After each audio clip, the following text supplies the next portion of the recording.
Moi c'est Mano Cabu. Mano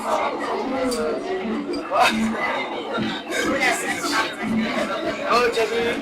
Je suis plus qu'un peintre, je suis grand gueule. Moi ce qui m'intéresse c'est de dire des choses. Salut, depuis 1993, bien avant que Spotify nous permette de faire des statistiques de nos écoutes actuelles pour montrer au monde entier à quel point nos goûts musicaux sont bons, il y a une musique qui m'accompagne dans les oreilles sans que j'arrive à m'en lasser, c'est celle de Mano Solo. À l'époque, c'était sur le Walkman Auto Reverse que j'avais piqué à ma sœur, que je le faisais un peu hurler dans mes oreilles dans le bus qui m'emmenait au collège. 30 ans plus tard, mon admiration pour cet artiste que je trouve complet, c'est un créateur versatile, c'est un homme en colère, ça n'a pas bougé d'un millimètre. Si vous connaissez déjà Mano Solo, j'espère que les archives que j'ai pu trouver pour faire ce petit documentaire vont vous faire vibrer. Et si vous le connaissez pas, vous allez découvrir un génie complet. C'est le fils de Cabu, le dessinateur de Charlie Hebdo, qui voulait que chacun vive sa propre révolution, qui transformait ses poèmes en chansons et qui pouvait parfois détester son public. Ça fait des années que je souhaite aider ou faire un documentaire sur lui et rien n'a jamais vraiment avancé, alors je me lance. Pour cette vidéo, je vais avoir un souci, c'est mon seul problème, ça va être celui des droits. J'arrive à rien concernant les vidéos, les chansons, les apparitions de Mano. Ça fait des années que je rame pour pouvoir faire un projet un peu plus ambitieux qu'une simple vidéo YouTube, ou au moins une vidéo YouTube où les droits sont autorisés, et j'y arrive pas. Et pourtant, a priori, cette vidéo est là devant vous. En vrai, je pense que Mano aurait été d'accord avec ce projet, alors au revoir la monétisation, et vive la révolution.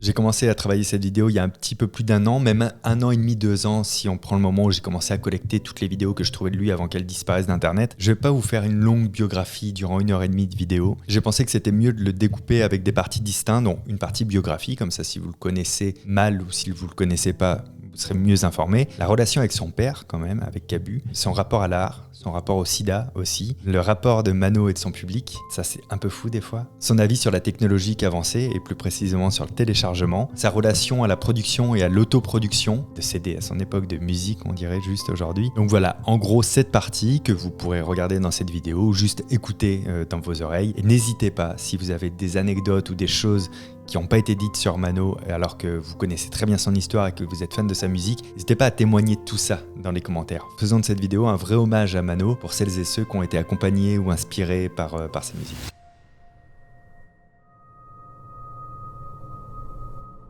Emmanuel Cabu, alias Mano Solo, est un chanteur avec des rapports plutôt conflictuels avec le milieu médiatique. D'un côté, il veut jouer le jeu de la promo parce qu'il faut bien vendre des albums, mais il fait partie de ces personnes qui ne se travestissent pas pour faire une interview. Quitte parfois à se contredire lui-même d'une interview à l'autre ou à se griller dans des émissions incontournables comme en 95 dans Taratata. Dites-vous que Taratata, c'est l'émission où tout le monde veut passer, où tout le monde doit passer, et ce qui s'est passé pour le coup est amusant. Je te remercie parce que ça fait 1 an qu'on essaye, que la boîte de 10 essaye que je passe dans l'émission. Si tu m'avais pas invité, je sais pas si j'y serais passé parce que on attendait longtemps.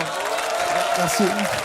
Mano est né en 1963, il est le dernier enfant d'une fratrie de 5. Il a une grande appétence pour le dessin, les poèmes, l'art, la rue, le punk, l'anarchie, la beauté, le cru. Et c'est ce mélange de goût sur un vrai fond de révolte qui vont forger ce qu'on connaît de lui aujourd'hui. Il a évolué très jeune dans l'univers punk, il se sentait en décalage avec la société, il se sentait pas admis par elle. Il a jamais caché avoir pris des drogues dures dès l'âge de 15 ans en se piquant à l'héros. Et il a arrêté d'ailleurs ça à l'âge de 20 ans. Lui disait que c'était par amour pour une femme. En 1980, il devient le guitariste du groupe Chihuahua. Ils vont faire du rock alternatif dans le mood de l'époque. Et le mood de l'époque, c'est pas rien. C'est quand même l'époque qui va faire émerger les Berruriers Noirs, les Vampas ou encore Mano Negra. Mais Mano ne se retrouve pas là-dedans. Déjà, il n'était pas ce qu'on appelle un virtuose de la guitare. Pas au point de tenir ce poste dans un groupe, en tout cas. C'est pour ça d'ailleurs que tous ceux qui aiment Mano Solo savent le jouer à la guitare parce que c'est pas très compliqué. Et puis, il se rend compte que dans le rock, c'était des convaincus qui parlent à d'autres personnes convaincues. Alors que lui, il voulait parler à tout le monde, il voulait se confronter à des personnes de tout âge, de tout genre, de toute classe sociale pour partager son histoire. En 1990, sale coup, il apprend qu'il est séropositif. Dans une interview qu'il va donner au Nouvel Obs, il dira « Je l'ai appris à Noël 86, j'avais des ganglions partout,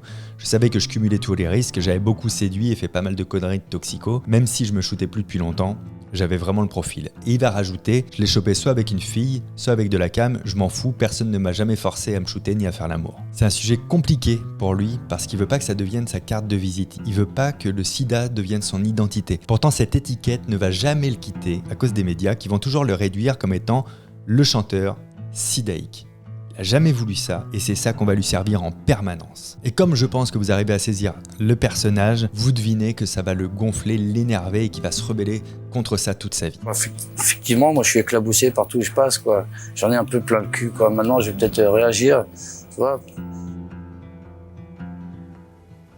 En général, on parle de Mano Solo comme étant un chanteur, c'est d'ailleurs ce que je viens de faire dans cette vidéo, mais avant de devenir le chanteur qu'on connaît, il a dessiné dans les années 80 des petites BD qu'il imprimait sur les photocopieuses de Charlie Hebdo sous le synonyme de Boredom. Donc la photocopieuse de Charlie Hebdo, parce que comme je vous l'ai dit, son père était Cabu, le célèbre auteur et illustrateur qui a été violemment assassiné en 2015 lors de l'attentat de Charlie Hebdo. Quant à sa mère, c'était Isabelle Monin, elle a cofondé le journal écolo La Gueule Ouverte. Mano et son père, ils ont une relation aussi mouvementée que complice, parce que c'est jamais simple d'être le fils d'eux, surtout quand on veut se démarquer comme Mano Solo le voulait. Vous allez voir dans cette vidéo qu'il a un ego vraiment qui prend une certaine place. Et c'est sûrement une des raisons pour laquelle il va arrêter le dessin à titre professionnel pour se lancer dans la musique. Au moins, il fait pas comme son père. À 30 ans, il va sortir son premier album, La Marmaille Nue, et adopte son nom de scène, Mano Solo. Un jour, une journaliste lui a demandé dans une émission qui s'appelle Le Cercle de Minuit pourquoi il avait choisi le pseudo de Mano Solo. Voilà ce qu'il lui a répondu. Ah, c'est la pire des questions. C'est la question qu'on se dit entre nous pour se foutre de la gueule des journalistes. Bah, Quand ils viennent me voir et me dire pourquoi Mano, ce sera pourquoi pas Solo. la première fois. Non, pourquoi Solo, moi je dis seulement. Est-ce que vous connaissez quelqu'un qui se sent pas seul? Est-ce que vous connaissez quelqu'un qui est pas seul? On est tous seuls. Sauf qu'il y a des solitudes plus dures à supporter que d'autres, plus évidentes aussi. Enfin, il y a des milliers. Il y a autant de solitude qu'il y a d'êtres humains, quoi. Mais c'est pas forcément une fatalité qui doit nous détruire. Ça doit pas nous peser. Il faut aussi prendre force de sa solitude. Moi, je préfère ne plus rien attendre des autres et attendre tout de moi et je puise en moi. Mano Solo, c'est un peu ça, c'est-à-dire que personne ne me sortira de mon merdier à part moi. C'est la grande période où on parle de la scène musicale française ou la nouvelle scène musicale française. Et cette scène musicale française accueille tout de suite Mano Solo et son album. Ça va être un succès immédiat. Et je m'en souviens très bien, au collège Jean Guiton, à Lagore, à côté de La Rochelle, que c'est comme ça que je l'ai découvert avec ce premier album. Et ce premier album va être le premier d'une très longue liste parce qu'il va faire en moyenne un album tous les 2 ans. Et dans ces albums, Mano percute très fort. Et c'est sûrement la raison pour laquelle il a trouvé son public aussi rapidement. Il y parle de ses douleurs, de la mort, de la drogue, du sida, des injustices, des coups de gueule, des coups de blues sur un fond de poésie brute, et aussi de Paris. Paris, c'est une ville qu'il aime énormément et pour cette ville, il va écrire plusieurs chansons et c'était fou, je sais pas pour vous, mais moi j'avais rien à voir avec Paris, j'étais jamais allé à Paris, j'étais à 500 km de cette ville et pourtant je tombais un peu amoureux de Paris dans l'œil de Mano Solo, ou du coup dans sa voix en l'occurrence et dans ses pensées puisque c'était des poèmes à la base qu'il écrivait avant de les mettre en chanson. Ça incroyable en fait aujourd'hui avec le recul de me dire il m'a donné le goût de Paris mais pas de Paris qu'on connaît tous, du Paris de Mano Solo. Par ailleurs, ça va peut-être vous réveiller des choses à vous aussi, mais les premières fois où j'ai commencé à marcher dans Paris et que je voyais des places, des noms de métro, le canal Saint-Martin, tous ces lieux-là que je chantais au travers des chansons de Mano, ça me faisait bizarre à chaque fois, quand je suis tombé sur la rue de la Lune ou des choses comme ça. Tout était relié en fait. Peut-on toujours faire rouler une bille du Sacré-Cœur jusqu'à la Bastille? J'avais le Sacré-Cœur gros comme ça, et j'avais le Sacré-Cœur qui palpitait tout bas. Je savais même pas pourquoi. J'ai demandé aux passants s'il avait déjà été heureux un court instant, mais les touristes et Paris étale ses boulevards et ses tours de Babel en carton et ses milliers de solitudes classées. Paris, je te regarde, Paris, je t'aime, mais souvent je te hais, Paris. Par contre, on va très vite le cataloguer comme un artiste plutôt déprimant, alors que lui ne voit pas ça du tout de cet œil. Lui se voit comme un combattant et c'est ce qu'il va répéter tout au long de sa vie. Il est tellement ivre de la vie qu'il veut montrer sa face sombre pour que le public savoure sa face lumineuse. Pas sa face sombre à lui, la face sombre de la vie, pour qu'on puisse mieux apprécier la face lumineuse de la vie. Et c'est un truc que j'ai encore dans les discussions aujourd'hui. Je parlais avec Mike et Riquet, ceux qui ont créé tout le bonheur du monde, vous savez. Et Mike trouve Mano Solo plutôt déprimant. Et Riquet, comme moi, trouve plutôt Mano Solo engageant, en fait, motivant. Donc ça dépend comment on l'écoute, je pense. Justement, c'est parce que tout va mal qu'il faut vivre. C'est parce qu'on prend des coups dans la gueule qu'il faut les rendre. Moi, ma démarche, elle est là. Donc, effectivement, l'album, il est un peu dur comme ça, de prime abord. On prend ça pour un truc déprimant, mais ça ne l'est pas parce que c'est un message de vie, cet album. C'est un message d'espoir, c'est un message de combat, surtout. En tout cas, il y a bien une chose sur laquelle on est tous d'accord, c'est qu'il va marquer son époque pour sa liberté d'expression, que ce soit en apportant son regard sur la société, sur la politique de l'époque, en appelant par exemple son public à la révolution. À la fin de chacun des concerts, Mano criait « Et vive la révolution !» comme s'il avait crié « Soyez libres !» Pour Mano, ce qui primait au-dessus de tout, c'était la liberté. Il voulait que chacun trouve son espace de liberté dans le monde. Des libertés, lui, il en prenait énormément. Par exemple, celle qu'il prenait quand il parlait de son public, avec qui il entretenait un rapport un peu amour-haine. Il rentrait pas dans les conventions sociales qui valorisent l'humilité, la modestie, et je crois qu'il s'amusait à provoquer les médias en assumant le fait d'être un peu prétentieux et d'aimer profondément son travail. Moi, j'ai toujours été prétentieux depuis que je suis gamin, parce que mes parents m'ont appris à l'être, mais positivement, de ne pas avoir peur, pour avoir la volonté de peindre ou de se mettre pour le passage à l'acte, il est imprégné de prétention. Si tu te dis pas ouais, je suis capable de le faire, bah non, tu vas pas le faire, ou alors tu vas le faire comme un merdeux, tout péteux, tu vas faire quelque chose de pourri, puis tu vas te casser, quoi. Tu vois, il faut de la prétention pour être artiste, je pense. Il accusait la société d'empêcher les gens de rêver, de leur retirer leur confiance et justement d'avoir de la prétention. Et c'est peut-être de là que venait un peu l'énergie de sa colère. Dans une autre interview, je me souviens, on lui demandait c'est quoi pour vous la révolution, quelle révolution ? Et je me souviens qu'il avait répondu quelque chose du style, mais en fait chacun a une révolution à mener. Moi je la connais pas en fait, je dis juste menez votre révolution. Chacun la sienne. Je pense qu'il y a un lien entre la colère et la révolution. Ses amis, ses proches en tout cas, disaient qu'ils voyaient toujours tout sous l'angle de la colère, que n'importe quel sujet menait à l'engueulade. C'était systématique, il avait la rage, tout l'enflammait. Est-ce que quelquefois t'es pas en colère ? Je pense que c'est positif la colère. Oui, non, mais je demande. Celui qui m'a marqué, il disait « C'est parce que j'aime la vie que je suis insupportable ». Il y a une amie de Mano qui raconte qu'il était capable de s'extasier devant des fleurs, pleurer devant un cours d'eau parce que le cours d'eau était beau. Peut-être il ressentait juste tout un peu plus fort et un peu plus intensément. Un peu comme s'il plaçait la vie au-dessus de tout. Et ça, je pense, c'est une théorie personnelle, que c'est déjà bien avant en fait qu'il ait contracté le virus du sida. Je pense qu'il a toujours eu ce rapport-là à la vie et que c'est ça en fait, cette sensibilité-là qu'il mettait en colère, qu'on n'en profite pas comme il faudrait peut-être. En tout cas, ça n'a pas amélioré sa colère d'avoir une menace du temps qui pesait sur lui. Il a beaucoup écrit sur la mort, il a parlé de la mort parce qu'il avait une grande conscience qu'elle pouvait le rattraper, il trouvait ça injuste et c'est sans doute cette injustice qui le rendait encore plus à fleur de peau parce que lui, il voulait pas quitter la vie. Et c'est pour ça, je crois, qu'on peut pas dire que ses chansons sont déprimantes. Parce que dans le fond, quand on les écoute bien, ça se ressent fort. Animals, donc de Mano Solo. Très vite, pourquoi vous aimez tant la vie ? Je sais pas, par exemple, c'est une drôle de question, ça. Tout le monde aime la vie, je sais pas, parce qu'il faut se battre, parce qu'il faut rentrer dans l'art, parce que oui, c'est ça, j'aime plus finalement séduire, convaincre, tout casser aussi. Pour terminer cette très courte biographie, avant de rentrer dans des parties un peu plus spécifiques, je vais conclure en disant qu'il est décédé des suites du sida le 10 janvier 2010. Il va laisser derrière lui un héritage poétique énorme, d'une puissance rare, et il va continuer d'inspirer des artistes, d'inspirer son public, et puis d'inspirer tous ceux qui l'écoutent au moins une fois. Dans la chanson « Je suis venu vous voir », extrait de l'album « Je sais pas trop », c'est le titre de l'album, il disait « Tant que quelqu'un écoutera ma voix, je serai... »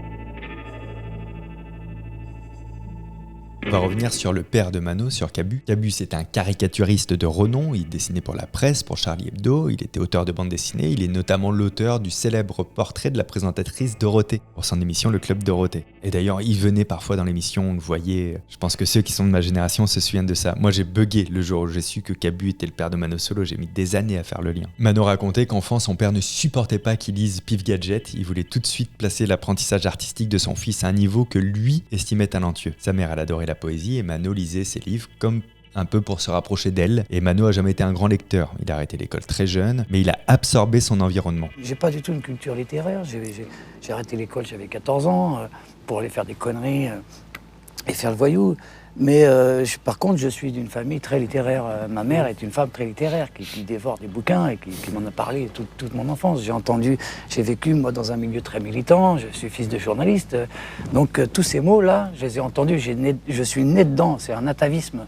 Mais je ne l'ai jamais cultivé. Moi, je l'attrape et je m'en sers. Et je fais le malin, je fais que le malin. Sans vouloir les placer au même niveau, je trouve qu'il y a des petites similitudes avec les premières chansons de Renaud et ce qu'on disait de lui. Que c'était un mec qui était vraiment dans son époque, Renaud, et qui avait compris le monde qui l'entourait. Je suis moins sûr de ça aujourd'hui, mais d'une certaine manière, et alors ça c'est chacun a son opinion, mais je crois d'une plus grande poésie et d'une plus grande rage encore, Mano Solo, c'était ça. Alors, il a toujours déclaré qu'il avait eu de la chance d'évoluer dans un environnement familial riche culturellement et même politiquement, avec des idées. Il était entouré d'artistes, mais aussi de journalistes talentueux, pour la plupart des révolutionnaires dans leur domaine. Et cet environnement a incontestablement influencé le chanteur. Son premier souvenir, c'est lors de mai 68 où sa mère, Isabelle Monin, je vous ai dit, la cofondatrice du magazine La Gueule Ouverte, l'avait emmené avec elle dans les rues de Paris pendant les grosses manifestations. Mano avait 5 ans et disait qu'il y avait comme un air de fête. Tout le monde le saluait le poing levé, il répondait du même geste, il était content, il avait 5 ans. La révolution pour lui, c'était un truc gai, un truc fraternel. Dans une interview, il dit même « C'est une de mes premières perceptions sociales ».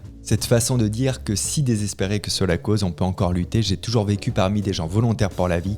J'ai grandi dans un esprit militant. Mano et son père ont traversé des gros moments de tension au point de ne plus se parler pendant des années. On peut supposer que Mano ressentait le besoin de se distinguer de son père et qu'il était lassé de devoir constamment affirmer sa propre identité. Cabu a déclaré qu'il s'affrontait souvent à lui. Je trouve le terme fort. Affrontement. Cabu disait donc qu'il s'affrontait comme tous les enfants et il souriait d'ailleurs quand il se rappelait que Mano se plaignait d'être connu parce qu'il était le fils d'eux. Et Mano se défendait en disant « Cabu il dessine, moi je suis chanteur ». Alors que Mano va toujours garder ce fond de dessin. J'ai des bouquins de lui, des crobart, il existe des choses sur internet, sur son site de l'époque, si vous avez suivi les blogs de Mano, c'était rempli de dessins, les pochettes de ses albums, ce sont les dessins de Mano à chaque fois. C'est un peintre en réalité, en plus d'être un poète, un chanteur, etc. Lorsqu'un journaliste a demandé s'il était en froid avec son père, il avait répondu « C'est vrai que quand on me parle de mon père, ça me vexe parce que je suis prétentieux. J'ai pas fait tout ça pour qu'on me parle de lui. » Mais d'ajouter ensuite « Je suis fier d'être le fils de Cabu, même si je le dis jamais. » Il faut dire que son père était un homme dévoré par sa passion, donc assez absent, surtout après sa séparation avec la mère de Mano, alors que Mano était encore très jeune. Cabu pensait que le côté rebelle de Mano lui venait d'ailleurs de sa mère et que son fils était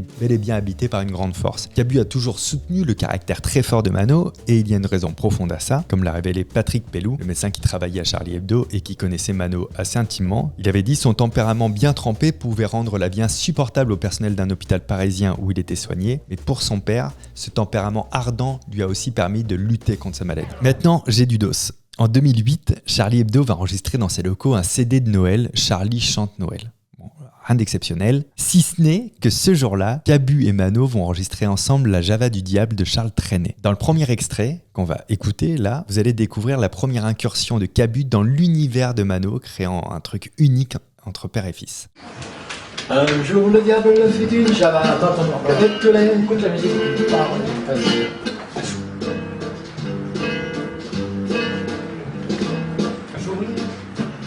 bon d'accord, ça marche pas, ça marche pas. Non, ça, je le sens naturellement. Bah les gars, on recommence. Allez, à toi. Je recommence tout. Ah ouais, non, c'était pas bien. Et surtout, tu redémarres. C'était pas bien? Non, c'était pas bien. Il chante bien le micro, là, parle-lui à lui en fait, ça dit que tu parles. Ce qui me frappe le plus dans l'extrait, et qui est vraiment adorable, c'est l'attitude et le regard de Mano qui, face à son père, redevient clairement l'enfant de Cabu. Le résultat de cette chanson, en duo, parce que là vous avez vu l'enregistrement, je vous fais écouter un tout petit peu. Arrête de me pousser, papa, je te jure. Un jour le diable fit une Java, qu'avait tout l'air d'une mazurka, passe à 3 temps. Voilà. Bon, c'est pas dingue, mais ça a permis d'avoir les images d'avant. Mano a jamais été avare pour remercier l'éducation et l'amour qu'il a reçu de ses parents, comme dans cet extrait où il explique que sa confiance en lui, il la détient grâce à eux. Si j'étais pas si prétentieux, je serais déjà mort. Et c'est là que je remercie mes parents, si tu veux, dans l'éducation que j'ai reçue, quoi. On m'a jamais rabaissé, quoi. Et ça, c'est là une chance que j'ai eue vraiment grande, quoi. On m'a jamais dit pour qui tu te prends, enfin... À l'école, ouais, mais pas chez moi. Et c'est un cadeau, ça. C'est grâce à ça qu'aujourd'hui, je suis bien plus heureux que j'ai jamais été. On va terminer cette partie sur une très très rare interview de Cabu qui parle de Mano. À ma connaissance, peut-être que c'est la seule qui ait eu, je suis pas sûr et certain. Cette interview a été faite après le décès de Mano. Écoutez, je l'ai aidé justement à façonner sa personnalité, je crois, parce qu'on discutait beaucoup. Il s'affrontait à moi souvent, mais j'étais sûrement le mur sur lequel il devait se frotter, quoi, comme tous les enfants. il a dit une fois, c'est vrai que quand on me parle de mon père, ça me vexe parce que je suis prétentieux, j'ai envie d'être connu pour ce que je suis. Oui, ça je le comprenais parce que pendant longtemps on a dit c'est le fils de Cabu, il dit mais Cabu il chante pas, moi je suis chanteur, écoutez-moi, je le comprenais très bien pour ça. On va maintenant parler du rapport que Mano avait avec l'art en général avec un grand A. Il disait que l'art c'était avant tout un voyage et pour lui sa plus belle façon de voyager. Au sens propre du terme, il aimait pas du tout voyager, encore moins l'idée de faire du tourisme. Par contre la musique c'était pour lui un bon passeport pour les cultures parce que c'était capable de transcender les frontières et qu'en 2 heures il pouvait faire le tour du monde en s'arrêtant où il voulait. Quand il a commencé à dessiner et qu'il du coup se prédestinait dans cette carrière, sa mère est celle qui lui a acheté son premier dessin pour le publier dans son magazine La Gueule Ouverte. Je sais pas si vous avez conscience de la force de ce geste qu'elle lui ait acheté son dessin pour le publier. Je trouve ça très fort en fait de dire, tu sais, ça envoie le message, c'est pas pour l'argent, ça envoie vraiment le message de je crois en toi en fait. Et je pense que ton travail est estimable. Du coup, je vais l'estimer avec un petit peu d'argent. Et au même titre qu'il a toujours dit qu'il était pas bon guitariste, il pensait pareil pour ses dessins, il les trouvait ennuyeux, il trouvait qu'il avait pas de style, alors que je trouve que le style de Mano on le reconnaît entre mille. Et il se tourne alors vers la peinture en 1985 quand il rencontre un groupe de graffiteurs, je m'excuse, je suis pas sûr du terme. En tout cas, c'est un groupe qui rencontre à Paris et ce groupe se fait appeler les Puissances Populaires. Et à l'époque, la peinture, c'était dans la rue, c'était les palissades, c'était dans les boîtes de nuit, des performances, des ventes aux enchères en direct dans la rue avec des vrais commissaires-priseurs. Enfin, on organisait des trucs comme ça. C'était une époque un peu bénie, puis une époque rock'n'roll pour la peinture, quoi. C'était la peinture sortait des galeries. C'était pas la peinture pour les initiés dans les galeries branchées. Aujourd'hui, la peinture, c'est plus de paroles que de matière sur une toile, quoi. Je suis un peu, moi, réactionnaire en parlant comme ça. Mais moi, c'est vrai que j'aime la peinture des expressionnistes. J'aime, je sais pas, j'aime les gens qui peignent avec leurs mains quelque chose de vivant, quoi. J'aime pas, je peux pas aimer un monochrome, quoi. Bon, c'était bien que Klein l'ait fait à son époque, il fait des monochromes bleus, il a dit ça c'est de l'art, ok, bon, à son époque, ça, il fallait peut-être le faire, quoi. Mais qu'aujourd'hui, il y a des mecs qui perpétuent ces choses-là, moi ça me fait chier, littéralement. Malgré tout, il va continuer de dire cette jolie phrase, les enfants dessinent puis ils arrêtent. Moi, j'ai pas arrêté. En tout cas, quand Mano parle d'embourgeoisement dans l'art pictural, ça colle pas du tout à son âme révolutionnaire.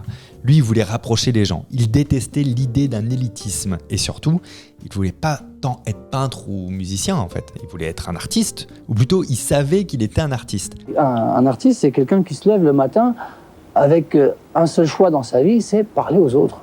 C'est-à-dire une seule motivation de faire quoi que ce soit, c'est de parler aux autres. Être un artiste, c'est avoir besoin de dire ce qu'on pense, c'est tout. Tu prends n'importe quel mec, genre... bon, je vais pas dire des noms, parce que je vais encore faire des ennemis, tu vois, mais...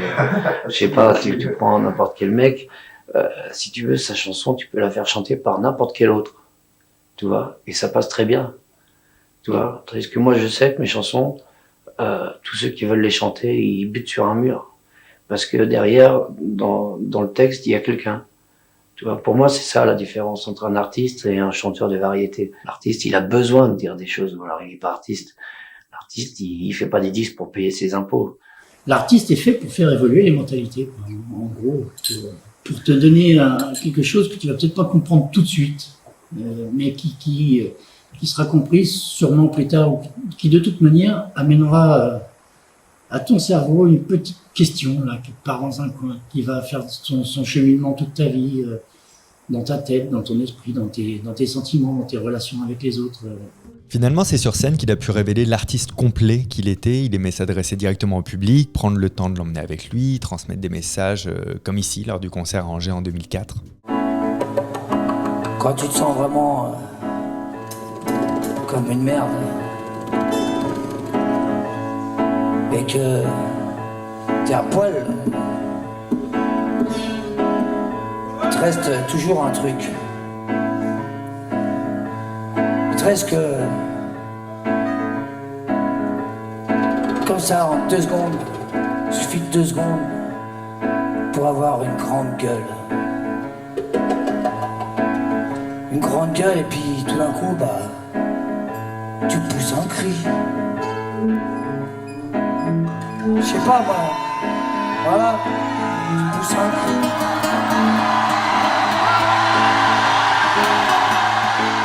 Dans l'album Les Animals, qui est sorti en 2004, il a écrit la chanson Du vent où il s'attaque à Sarkozy, au pouvoir à ce moment-là. Là, c'est un extrait où il s'en prend directement à lui. Travail, famille, Sarkozy, c'est la compassion pour les nantis, mais si t'as rien à offrir, prépare-toi à souffrir. Travail, famille, Sarkozy. C'est la compassion pour les nantis. Mais si t'as rien à offrir, prépare-toi à souffrir au rendez-vous. Medef au fond d'un trou. Sauf que Mano, il n'avait pas vraiment envie de provoquer en écrivant ça. Il avait plutôt le sentiment de devoir en parler, parce que pour lui, c'était la responsabilité de l'artiste de parler des sujets. C'est pas tant vouloir ou pas vouloir, en fait. Dans l'interview, il le dit, il s'est pas engagé politiquement, pourtant il se privait jamais de livrer sa pensée, comme ici, lors d'un concert polytechnique, dont on a seulement l'audio. Écoutez à quel point il est engagé émotionnellement, engagé dans sa conviction, qu'on partage son avis ou non, sa puissance, ça donne quand même envie de le suivre dans un combat. Peut-être dans ses combats, peut-être dans d'autres. Alors c'est vous l'élite de demain? Putain, elle a pas de couilles l'élite de demain, ma parole. Assumez. Assumez d'être les prochains profiteurs de misère, les prochains exploiteurs, bande de salauds. Vous préparez tous la mondialisation, on vous aura. Moi je vous donne rendez-vous dans 2 ans. Dans 2 ans, on refuse de payer la part des impôts qui va à l'armée. On en a marre de payer pour des ébus. Le prix d'un char, avec le prix d'un char, on construit un hôpital. Avec le prix d'un avion, on nourrit la recherche pendant 20 ans. Eh ouais, avec le prix d'un char, on construit 10 écoles. Au moins, là je dis n'importe quoi, mais au moins, l'armée nous pompe notre pognon. Pourquoi faire? Si seulement ils allaient buter Milosevic, ça servirait à quelque chose. Si seulement ils allaient buter Saddam Hussein, au lieu d'affamer un pays tout entier, l'armée servirait à quelque chose. Alors puisque c'est vous l'élite de demain, il est temps d'assurer, il est temps de devenir généreux avec le monde entier, d'arrêter de fabriquer des armes, d'arrêter de vendre des armes à l'Afrique, d'arrêter de vendre des armes au tiers-monde et leur filer à bouffer. Il est précieux cet extrait. Je trouve que c'est le genre d'extrait qui montre bien à quel point il n'était pas en représentation ni là pour conquérir un public, comme un chanteur de variété par exemple. Il avait une approche révolutionnaire, il n'avait aucun mal à se positionner, de là il n'avait pas les angoisses liées aux artistes comme le trac avant de monter sur scène. Est-ce que je vais plaire ou pas plaire? Il faut que je rassemble un maximum de public, il ne faut pas que je déçoive. Non, lui il n'avait pas de trac, parce qu'il savait qui il était et il proposait ce qu'il avait à proposer, peu importe que ça plaise ou pas. J'ai jamais le trac. Au contraire, je préfère aller un peu titiller les autres, je les emmerde, je leur mets 2-3 petits coups de pied pour me motiver un peu, tu vois. J'ai déjà vu des artistes qui faisaient un chichi pas possible avant de monter sur scène. Il y a des mecs aussi qui vomissent avant de monter sur scène. Moi je m'en fous, au contraire, je suis tellement content de monter sur scène. Tu vois, j'ai pas le temps d'avoir peur, je suis content d'y aller, je suis content de faire ça, je suis content d'aller voir les gens qui m'attendent. En plus maintenant, je suis fier de mes chansons, j'ai des bons musiciens et je suis content d'y aller. Pourquoi je vais avoir peur? J'ai aucune raison d'avoir peur. Je sais que même si je vais pas avoir de voix ou je vais chanter mal ou on va se planter ou quoi et tout, je sais que de toute façon il va se passer quelque chose. Que moi je suis pas venu là pour proposer aux gens un produit froid et fini quoi.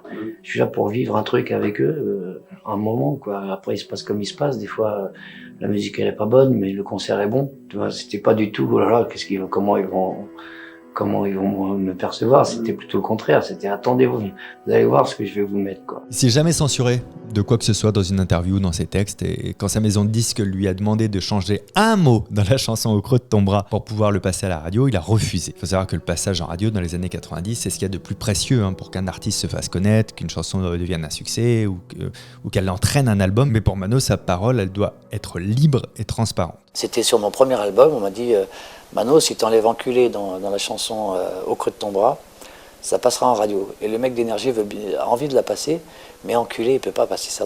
Et je lui dis, et j'ai réfléchi, je me suis dit, merde, au début, je me suis dit, bon, j'ai qu'à changer, mais en fait, non, il n'y avait pas d'autres mots. C'était avec sa sale petite gueule d'enculé, ça peut être que sa sale petite gueule d'enculé. Je suis désolé, enfoiré, c'est pas bien. Tu vois, ça fait pas dire la même chose, je sais pas. Bah non, j'ai pas changé mon mot. Et je sais plus, je crois que c'était Énergie, il n'a pas passé l'album. Et ben mon patron, il m'a pas fait la gueule pour autant, tu vois. Il m'a respecté, il a respecté mon choix. De toute façon, il pouvait pas non plus m'obliger. Il n'allait pas me coller de force devant un micro pour que je rechante autre chose. Quelque part, c'est comme si on changeait de couleur mon tableau. Tu vois, il y avait quelque chose comme ça, j'ai pas voulu. Et effectivement, peut-être que ma carrière aurait démarré 400 fois plus. Je serais devenu peut-être vachement plus, moins, soi-disant underground. Tu vois, je fais peur à tout le monde qui, aussi à cause du discours qu'on a fait sur moi. On a fait tellement de pathos sur Mano Solo, ce type soi-disant désespéré. Moi, je souhaite à tout le monde d'être désespéré autant que moi, quoi, tu vois, parce que ça me réussit plutôt bien d'être désespéré, quoi. Je suis devenu une petite vedette, j'ai gagné ma vie et j'ai des grands plaisirs en permanence grâce à mon métier. Bon, si c'est ça le désespoir, je le souhaite à tout le monde, quoi. Si la liberté que j'ai eue toute ma vie, c'est le désespoir, je souhaite à tout le monde d'être désespéré, quoi. Cette chanson décrit la dépendance aux drogues et la relation entre un toxicomane et son dealer. Elle a connu un grand succès parce qu'elle dépeint, selon les personnes concernées, la parfaite réalité de la vie d'un toxicomane. Tu le vois venir de loin, c'est ton soleil qui revient, avec sa sale petite gueule d'enculé, que t'es sûr que ce mec-là, il va t'arnaquer, mais déjà tu flippes comme un chien. De peur qu'il te dise qu'il n'a rien, et quand il tend sa merde avec mépris, tu vas même jusqu'à lui dire oh merci, tu voudrais la sentir déjà au creux de ton bras. Mano aimait bien l'idée d'être un créateur libre et selon lui, tout le monde avait quelque chose à raconter. Tout le monde. Mais tout le monde n'avait pas l'opportunité ou la chance de pouvoir le faire. On dit plus aux gens que c'est des créateurs, quoi. On leur dit plus. On leur dit juste, pauvre con, tu seras au chômage. Tu vois, on leur dit plus, mais en attendant, même si tu es au chômage, tu peux faire de la sculpture, tu peux faire de la peinture, tu peux faire de la mécanique, tu peux faire, je sais pas ou quoi, du jardinage, tu peux faire n'importe quoi qui, toi, va te rendre heureux. Ça, on dit plus ça aux gens. On leur dit simplement, fais gaffe, la course à la vie, c'est la course du rat et ceci et cela, tu vois. Les mômes, on est en train de fabriquer, devenir des robots à course au pognon, quoi. Moi, ce qui m'a sauvé la vie, malgré toutes les merdes où j'ai pu me foutre, ce qui m'a sauvé la vie, c'est de savoir que, c'est d'avoir eu un peu de culture. Mais pas une culture, j'ai pas été à l'école, moi j'ai arrêté en 4e, mais j'ai eu de la culture artistique. Et qui m'a toujours montré qu'un homme était capable de sortir ses couilles vraiment au moment où on l'attendait pas, quoi. C'est ça la peinture, hein. C'est vraiment un mec qui dans une adversité, ben voilà ce qui t'en fait de ces adversités, quoi. C'est ça la sculpture, c'est ça l'art.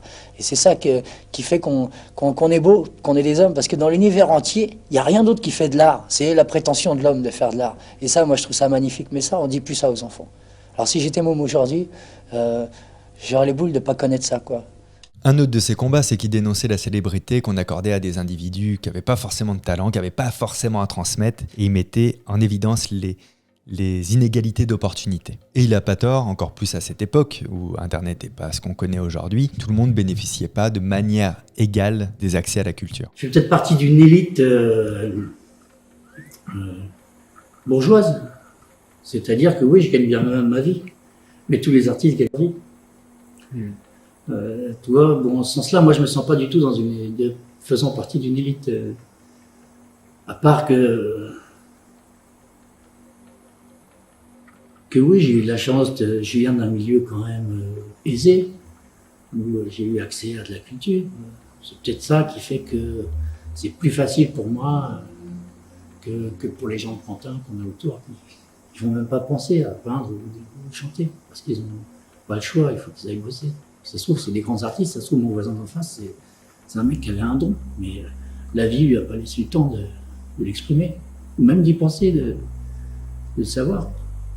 Alors autant il était devenu chanteur, autant il disait qu'il dessinait pas vraiment bien ou qui peignait pas vraiment bien, autant il l'a jamais complètement renié. De toute manière, en fait, ça fait partie des dichotomies de Mano Solo. Des fois, il dit tout et son contraire d'une interview à l'autre, et des fois même dans la même interview. Pour moi, quand je fais de la musique, je peins. Sauf que une chanson, ça va beaucoup plus vite à faire qu'un tableau, et c'est beaucoup mieux perçu par le monde extérieur. Et il y a aussi beaucoup plus de supports qui sont faits pour les chansons que pour la peinture. Quand tu vois sur Internet les gens qui réclament la gratuité de la culture, mais les galeries, ça a toujours été gratuit. Tu peux rentrer dans une galerie comme tu veux, personne ne t'en empêche, sauf que les gens n'y vont pas. Parce qu'ils ont l'impression que c'est pas pour eux, que c'est pas leur monde, qu'ils y connaissent rien. Alors qu'ils n'ont pas du tout ce complexe face à un album qu'ils ne connaissent pas, puis ils vont l'écouter, puis ça va leur plaire ou pas. Mais face à la peinture, les gens se disent « Ah, mais j'y connais rien, j'aime bien ce que vous faites, mais j'y connais rien. » Ils s'excusent tout le temps de ne pas connaître la peinture. La peinture est un média qu'on a voulu aristocratiser, je ne sais pas pourquoi, quoi. Les gens pensent qu'il faut avoir de la culture pour apprécier la peinture, ce qui est complètement con. Une image, tu la prends plein de gueule ou pas, puis c'est tout. C'est comme un morceau de musique, ça te pénètre ou pas, puis voilà, il n'y a pas... Après, on peut toujours parler pendant 3 plombes d'un morceau de musique aussi, mais on le fait jamais, tu vois. Par contre, il y a des gens, je sais pas pourquoi les gens se croient tout le temps obligés de disséquer un tableau, d'aller chercher des influences, des raisons, des machins, des trucs qui font chier le public en fait. Ils sont loin de la perception immédiate de la chose. Alors qu'un tableau devrait se percevoir en un quart de seconde, ça fait un bruit dans ta tête ou ça n'en fait pas, c'est tout. Vous êtes réconcilié aujourd'hui avec la possibilité de peindre, alors qu'à une époque vous êtes interdit de peindre parce que vous vous sentiez trop coupable. Non, parce que c'est simplement que j'ai pensé que j'étais pas un super peintre et qu'il me faut beaucoup de temps pour travailler et que non, j'avais pas le temps. Et puis j'ai eu l'opportunité de foncer dans la chanson et puis j'ai foncé et puis ça a marché. Donc de fil en aiguille, je fais que ça parce que d'abord j'aime ça, parce que ça me convient. Mais quand je vais me calmer un peu, parce que pour l'instant je sortis un album par an, quand je vais me calmer un peu, je vais refaire des choses comme de la peinture, j'ai envie de faire de la sculpture, j'ai envie de plein de choses. Et toujours dans son rapport à l'art, là on va parler d'un truc que vous savez peut-être pas, mais il a été auteur, il a écrit le livre Joseph sous la pluie. C'est un recueil de romans, de poèmes, de dessins. C'est incroyable.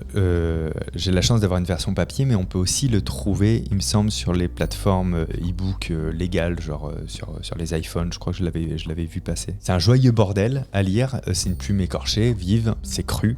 C'est un recueil à fleur de peau, un peu comme Mano. Et puis j'ai un petit cadeau pour vous, si vous l'avez pas lu ou même si vous l'avez lu, voici Mano qui lit un extrait lui-même de Joseph sous la pluie sur la chanson Les Poissons, pendant qu'il s'adonne à l'une de ses passions, la peinture. La pluie, quand la dernière larme fait déborder la rigole, et le flot t'emporte loin très vite, et tu ne sens plus le froid, l'eau qui te mouille, et tu respires dans la vague en déclarant aux poissons plutôt crever que de crever, plutôt mourir que pas vivre.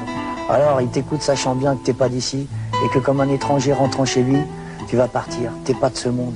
Ta femme, jalouse, possessive et redoutable, a laissé sur toi son parfum tenace et visqueux. Madame la mort ne supporte pas d'incartable.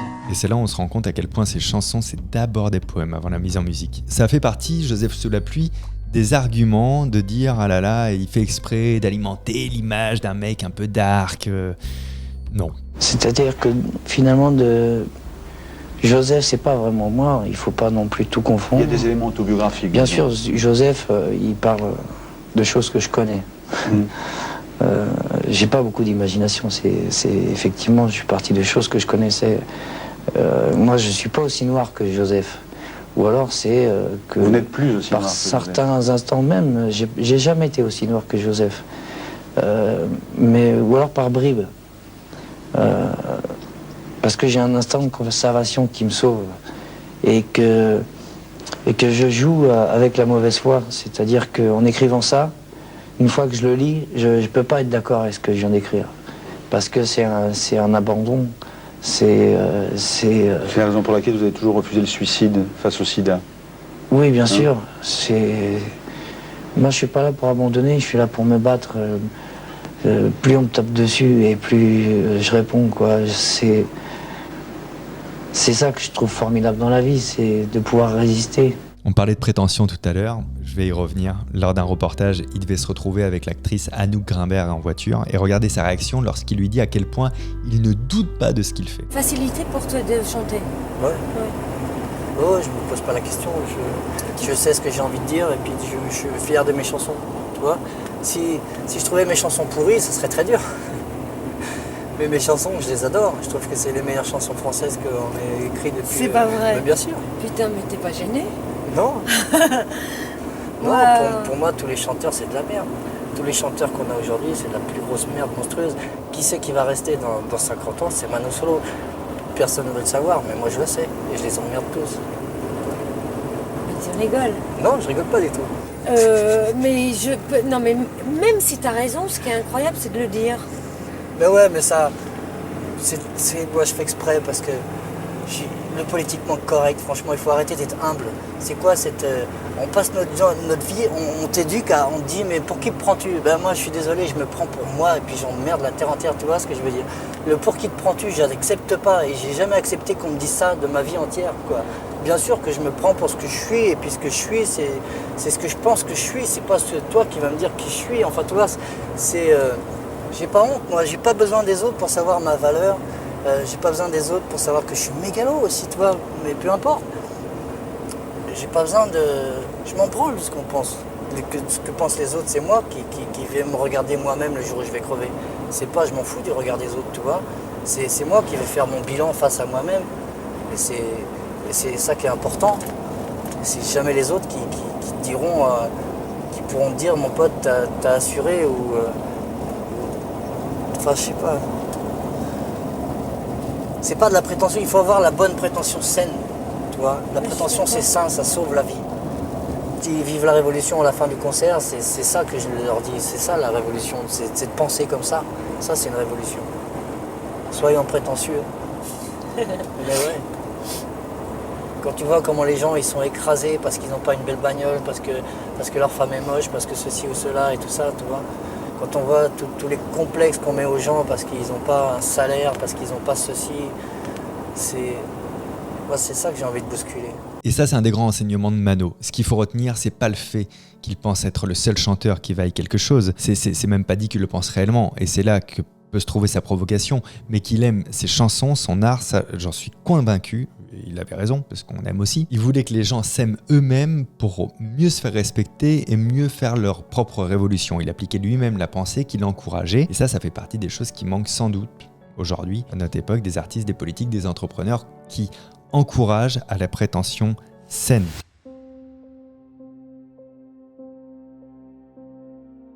On commence le volet qui n'est pas le plus simple, c'est celui de la santé. Un soir d'octobre 1995, Mano donne un concert au Bataclan et il annonce en live à son public: j'ai une bonne et une mauvaise nouvelle. La bonne, c'est que je ne suis plus séropositif. La mauvaise, c'est que j'ai le sida. C'est un combat qui commence face à la peur, face à l'envie de vivre. Les médicaments, ça va être la création, hein, la musique, la peinture, la poésie, les vrais médicaments, évidemment. Il va même jusqu'à créer d'ailleurs sa propre maison d'édition pendant cette période. Alors la grande question que tout le monde a toujours posée, comment il l'avait attrapé? Mano a répondu: je l'ai chopé soit avec une fille, soit avec de la cam, je m'en fous, personne ne m'a forcé ni à me shooter ni à faire l'amour. Je vous avais dit la citation de tout à l'heure, mais je trouve que voilà, c'est la réponse, point. Parce que finalement ça change rien de savoir comment, puisque c'est. Alors évidemment, lorsqu'il apprend qu'il l'a, c'est un monde qui s'arrête et le début d'un nouveau. C'est peut-être d'ailleurs le moment où Emmanuel Cabu a vraiment disparu pour laisser la place complète à Mano Solo. Il avait dit dans une interview: j'ai perdu ma liberté ce jour-là, l'insouciance, la liberté de se tromper, la liberté de perdre du temps. En 94, Mano commence sur la scène musicale et parle très librement de son sida et des drogues. De cette interview, on comprend que c'est le début du combat qui va mener toute sa vie, prévenir le public de ne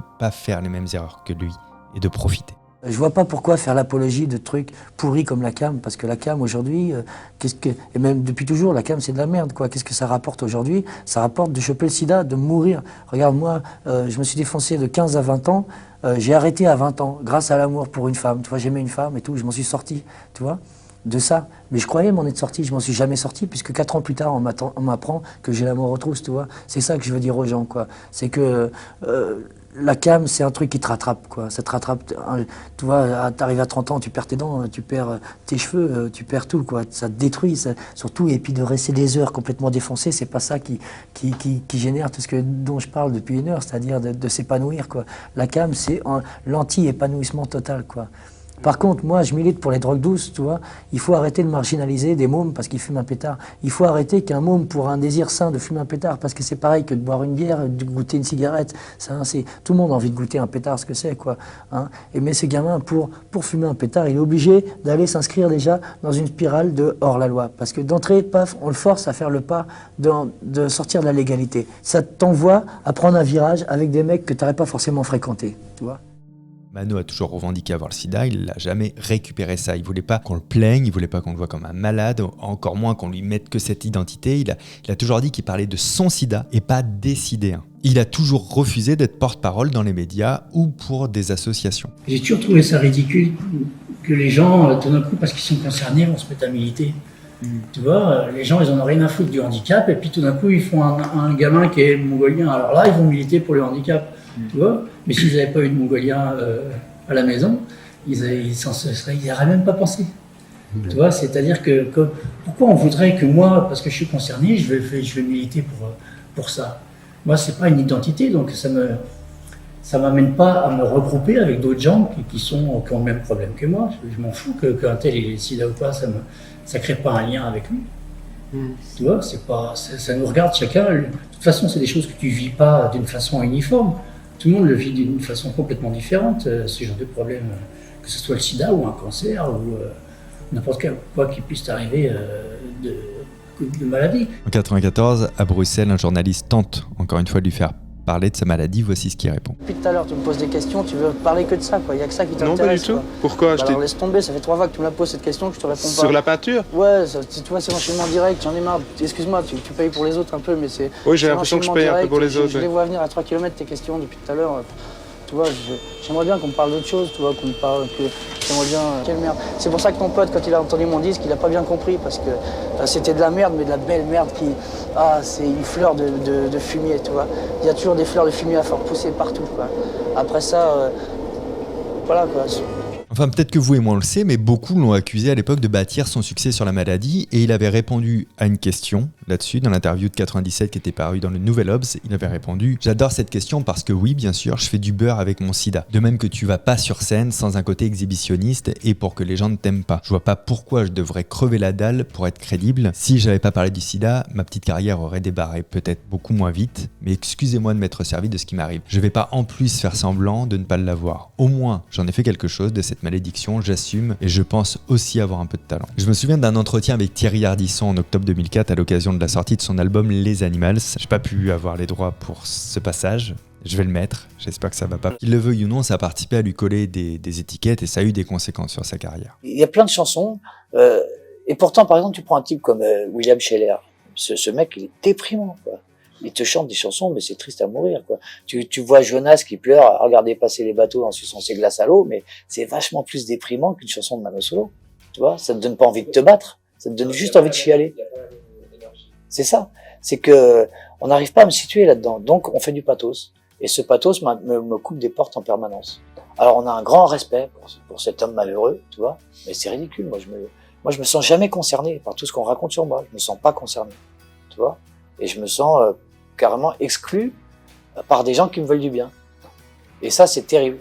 C'est un peu comme la couverture de Charlie Hebdo avec Mahomet qui disait putain c'est dur d'être aimé par des cons, mais c'est un peu ça si tu veux. Moi je suis soutenu par toute une presse qui est complètement con, qui me veut du bien, mais qui me fout dans la merde en permanence avec un putain de discours que je refuse depuis le début, que j'ai beau refuser et que ils savent pas, comme ils savent pas écrire sur la musique, et ben ils ont besoin de broder sur le personnage.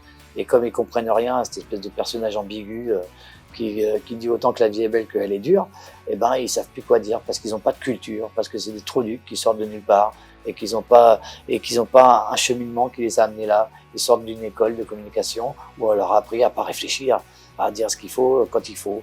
Et là, on tombe dans les paradoxes de Mano Solo, parce que malgré tout, son message, il le porte, et son message, il veut qu'il soit entendu. J'ai toujours su que ce que je faisais était bien, et je pense aussi être utile, surtout pour parler de sida, par exemple, pour parler de toxicomanie et de trucs comme ça, quoi. Je pense que je suis utile, donc je me pose pas la question de savoir si je vais avoir du succès ou pas. Moi, je le fais parce que je suis fier de le faire, parce que c'est ce que j'ai à dire et c'est ce que je fais le mieux, quoi. D'exprimer sur ce que je ressens, ce que je pense, parce que je me prends pour un artiste. Quand on parlait de colère tout à l'heure, c'est pas la colère au sens où on peut le croire, c'est la colère qui peut te maintenir en vie. Dans le cas de Mano, elle a peut-être joué un rôle dans sa détermination à continuer à vivre et à lutter. Dans l'extrait qu'on va voir, il raconte comment il a quelque part vaincu la colère qui l'habitait pour laisser la place à quelque chose qui ressemble à une forme de paix intérieure. Je te jure, quand j'étais à un moment, j'étais très malade, là, il y a 3 ans. J'ai un truc au cœur, j'étais persuadé que j'étais en train de mourir. Tu vois, il y avait toute ma famille en train de pleurer. Et j'étais tellement énervé de mourir. J'étais tellement en colère, c'était tellement stupide de mourir, tu vois. C'était pas possible. C'était, je suis pas d'accord, tu vois, c'était...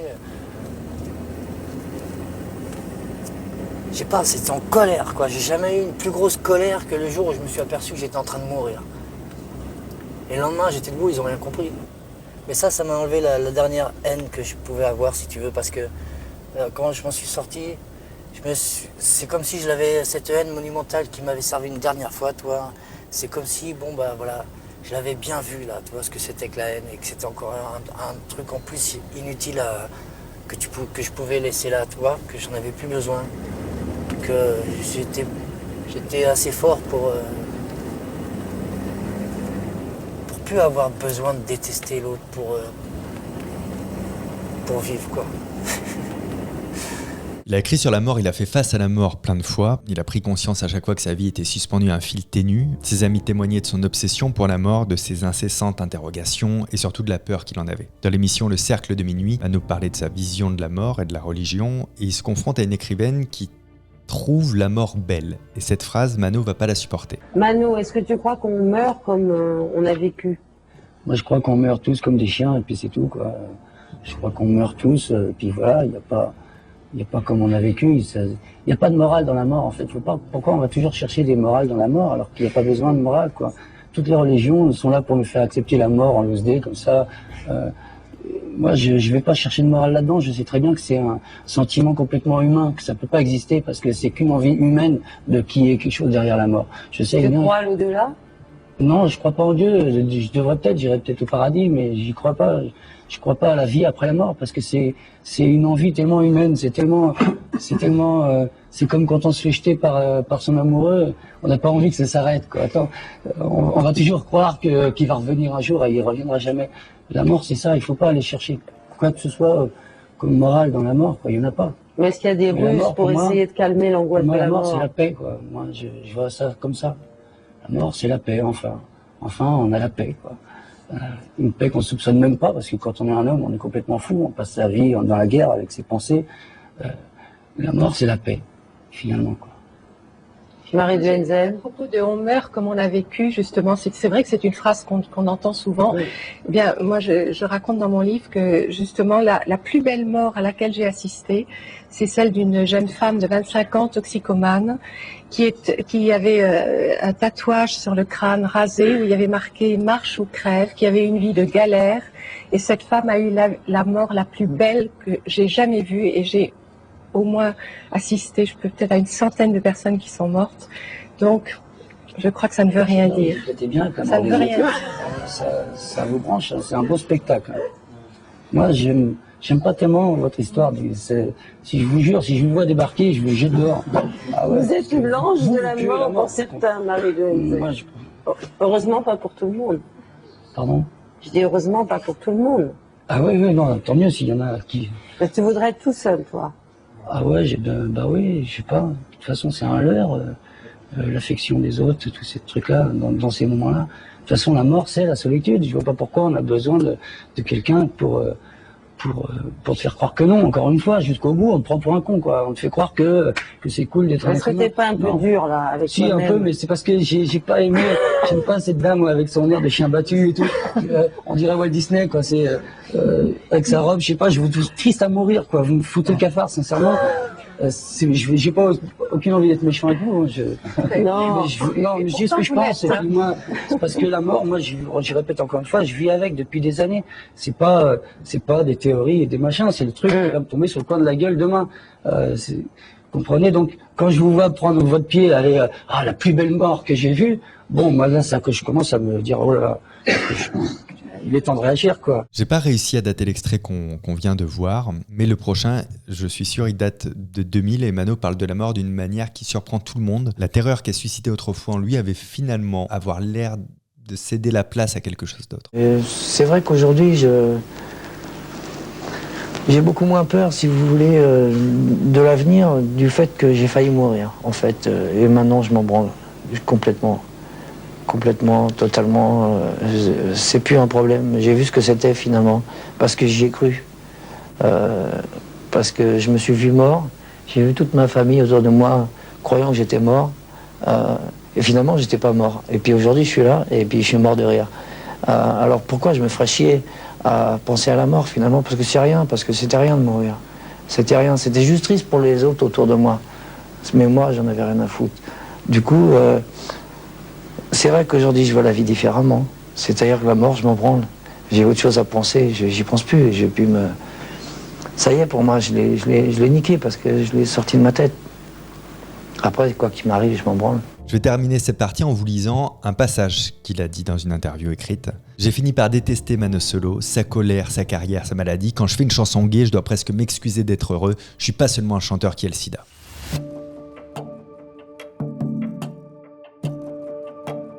Parlons du rapport entre l'artiste et son public. C'est sûrement l'un des rares artistes à avoir été aussi transparent avec son public. En tout cas, le seul que je connaisse comme ça. Il a aimé son public autant qu'il l'a détesté, autant qu'il a fulminé contre lui. Cette complexité, elle est partagée par pas mal d'artistes, mais la particularité de Mano résidait dans son absence d'artifice. Il n'hésitait jamais à exprimer ouvertement ses émotions, ses sentiments, ses ressentiments, jusqu'à dire quand même « taisez-vous » lors des concerts quand le public chantait pas très bien ses chansons. Qui fait ça? Pour moi, c'est cette franchise qui l'a distingué et qui rendait sa relation avec des personnes comme moi qui le suivaient beaucoup un peu unique. Ouais, effectivement, je me suis retrouvé avec des rangs, des paquets entiers de minettes qui chantaient tout par cœur, et ça m'a troublé. J'ai mis un bout de temps à m'y faire, tu vois, parce que j'avais pas écrit ça pour qu'elles investissent, pour qu'elles le prennent à leur compte, les minettes. Tu vois, pour moi, c'était plutôt des chansons, c'était plutôt toute une vie à éviter, tu vois.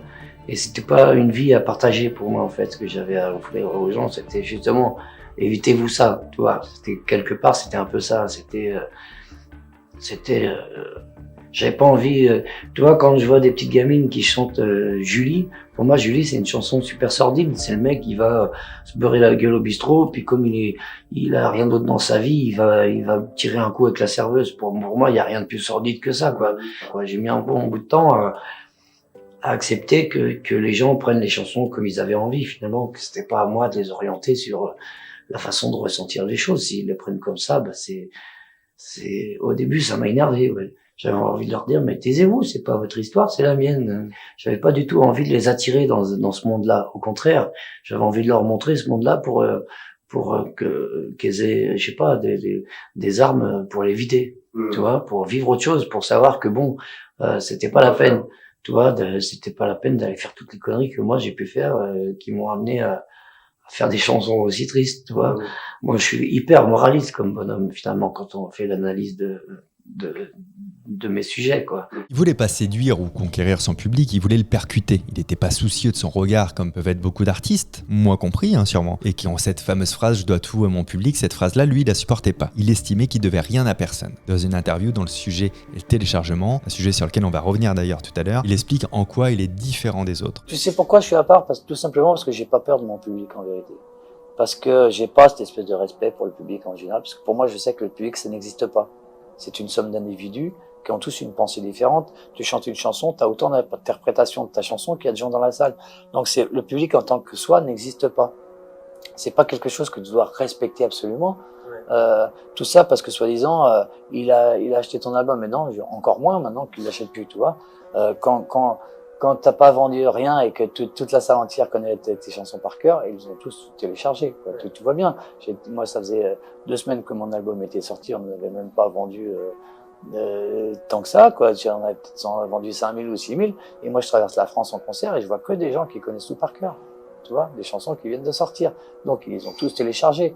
Donc ils veulent quoi, que je respecte quoi, finalement, qu'ils aiment mes chansons. Oui, je suis content qu'ils aiment mes chansons, mais je leur dois rien de plus que d'être content qu'ils m'aiment, voilà. Mais c'est pas pour ça que je dois quelque chose aux gens. Et en ce sens-là, je suis complètement différent de tous les gens que tu vas rencontrer dans la musique, qui te tiennent un discours que on doit tout à son public. Et moi, je dois rien. J'existe. Je fais ce que je fais. Si le public vient à mes concerts ou achète mes disques, finalement, ça le regarde. Finalement, ça le regarde, mais c'est pas à moi d'en tenir compte. C'est leur vie à eux. C'est eux qui vont faire quelque chose. Moi, je n'attends rien des gens que j'admire. Tu vois? Et quand je vais voir Tom Waits au Grand Rex, je l'attends pas à la sortie pour lui dire mon admiration. J'ai pas besoin de ça.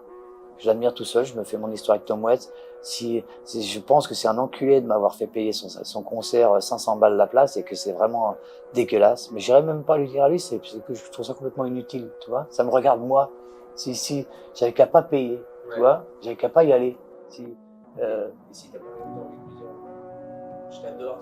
Même pas. Si je l'avais en face de moi, j'aurais plutôt envie de discuter d'autre chose que de mon admiration pour lui, parce que à la limite, tu préférais qu'on te critique objectivement plutôt qu'on te dise tout le temps qu'on t'adore, quoi. Et puis en même temps, tu sais, j'ai quand même aussi une espèce de problème avec les gens, c'est-à-dire qu'ils me parlent toujours de mon premier album et j'en ai plein le cul. Ça fait 20 ans. Ça fait 20 ans. Moi, c'est plus moi. Là. J'ai plus grand rapport avec ce type qui a chanté ça il y a 17 ans. Tu vois, c'est quand les gens me disent ah j'adore la marmaille nue, j'ai envie de dire va te faire foutre. Tu vois, parce que c'est comme si il était en train de renier tout ce que j'ai fait depuis 20 ans. Moi, ce qui m'intéresse, c'est mon dernier album. C'est celui-là que j'aime. C'est celui-là que je vis. C'est celui que je porte aujourd'hui. Tu vois. Mais c'est ambigu parce que moi aussi, si je veux voir Tom Waits, j'ai envie qu'il me chante Blue Valentine, bordel. Tu vois. Alors que lui, il y a longtemps qu'il a fait ça. Dire j'en ai ras le cul qu'on me parle de mon premier album, c'est quand même fort. Et pourtant, il comprend très bien, vu qu'il dit lui-même qu'en allant voir Tom Waits, il espère qu'il fasse une chanson de ses premiers albums. C'est ambivalent comme à chaque fois. Mano fait pas les choses pour son public, il aime pas l'idée de respecter le public, comme il dit, et pourtant il veut qu'il soit là, car il a quelque chose à lui offrir. Écoutez-le raconter son pire cauchemar. Le pire cauchemar que j'ai fait, c'est j'ai rêvé que j'étais à l'Olympia et que les gens partaient avant que je me mette à jouer. Et je leur disais, mais attendez, j'ai pas joué, attendez. C'était le pire cauchemar que j'ai jamais fait. Et je me souviens de m'être réveillé complètement angoissé. Ils ont même pas attendu que je joue pour partir. Et cette transparence, un peu peut-être incontrôlée, il l'avait avec le public, mais aussi avec la presse musicale. Lui qui est né dans une famille de journalistes, il avait un grand respect pour cette profession, un si grand respect que ça le rendait très exigeant. Et quand les journalistes lui faisaient des critiques sur ses albums, à lui quand même, qui avait une très haute estime de son art, ils avaient plutôt intérêt à se montrer à la hauteur dans leurs arguments s'ils voulaient être pris au sérieux. Quand j'ai fait mon premier album, je me souviens, j'avais un réalisateur. Il a commencé à... Je chante les premières versions des chansons et il a commencé à me dire, voilà, moi je préférais tout à l'heure quand tu as chanté comme ci, comme ça et tout. Mais je lui dis, écoute mon gars, tu me connais depuis 15 jours, mes chansons tu les connais pas, alors ferme ta gueule, c'est moi qui les connais mes chansons. Tu vois, tu peux pas les connaître mes chansons, ce que tu en penses, je me branle, moi c'est moi qui les vis, c'est moi qui les fais. Bon, le type a très bien compris ce que je voulais dire, il m'a jamais fiché. Et personne ne m'a jamais... Ce qui aurait peut-être été bénéfique, même des fois, j'aurais chanté mieux, ou j'aurais fait des arrangements moins lourdins, ou je sais pas. La critique aujourd'hui, elle est faite par des gens qui n'ont même pas pris le temps de réfléchir. Donc, qu'est-ce que tu veux que ça te touche? Le mec va dire que ton album c'est pourri, mais il n'a même pas un seul argument pour dire ça. Bon, il a le droit de trouver pourri ton album, mais c'est pas ça que moi, il va me déstabiliser, tu vois, parce qu'il m'apprend rien, le mec. Il va pas me donner à moi la moindre base de réflexion. Je n'ai jamais lu un article qui m'ait servi à quelque chose, moi. Tu vois, quand les mecs ils sont là, qui réécrivent le dossier de presse, mais qu'ils vont changer 3 mots et puis après ils signent, qu'est-ce que tu veux que ça te touche, quoi? C'est pas du vrai travail qu'ils font. En face, moi j'ai personne. C'est vraiment une bande de branleurs, et surtout dans la musique, quoi. Je te parle pas de la presse en général. En plus, moi, quand je parle de ça, c'est parce que je suis fils de journaliste, quoi. Ma mère est journaliste, mon père est dessinateur journaliste. J'ai grandi dans la presse, dans une presse militante. Donc pour moi, j'ai une haute opinion du journalisme. Et c'est pas du tout celle que je rencontre depuis 17 ans de carrière, quoi. Moi, je rencontre des bouffons qui ont même des fois pas écouté l'album, dont ils viennent parler, et puis ils viennent juste répéter les questions que tu as répondues ailleurs, et ils veulent que tu fasses les mêmes réponses. Et quand tu leur dis ces questions-là, on les a posées 1 million de fois, j'ai déjà répondu 1 million de fois, et le mec te répond oui, mais pas dans mon journal. Donc, tu vois, cette critique-là, qu'est-ce que tu veux que toi, ça te touche?